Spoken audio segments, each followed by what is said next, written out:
let's just start by looking at the overall structure of what we mean by emotional intelligence. There are 4 parts. There's self-awareness, there's self-management, there's social awareness, knowing how other people feel, empathy, and so on. And then there's social management, putting that all together in an effective relationship as a leader, what you might call social intelligence. And the first part of this, the self-awareness, starts with a competency described this way. Leaders high in self-awareness are attuned to their inner signals, recognizing how their feelings affect them in their job performance. They're attuned to their guiding values and can often intuit the best course of action, seeing the big picture in a complex situation. Jack, isn't this straight from the gut, what we're talking about here? Yeah, Dan, in many, many ways it is. It's just, emotional self-awareness, I think, allows you to simplify, too. It allows you to take complex big pictures and derive simple, straightforward photos that can allow people to go after it, to see it, to feel it, to buy into it. And I think you have to have emotional self-awareness as you define it here. I might use a less sophisticated term, but you decomplex big issues into things that people can really grasp.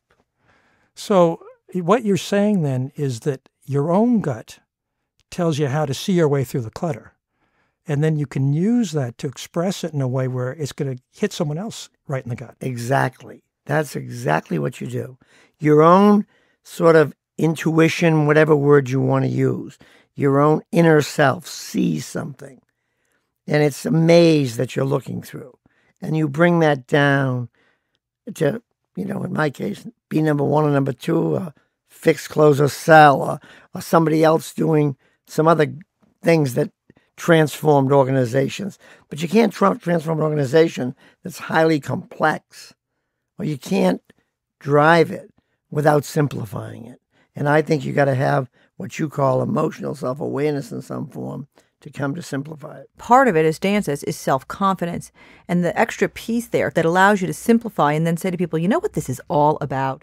You need self-confidence to say that, because a lot of times in highly complex work environments, people know in their bones or from their gut what exactly is going on. And they don't have the self-confidence to come right out and say, let's just be simple here. This is about X, Y, or Z. Well, that's right. And that's exactly how it works with these abilities. Suzy, you were saying that it's not just knowing what your gut's telling you. It's having the confidence to act on it. And actually, that's what we find, that self-confidence is a distinct ability that interacts with this self-awareness so that people can actually put into action without hesitating what they know from their gut.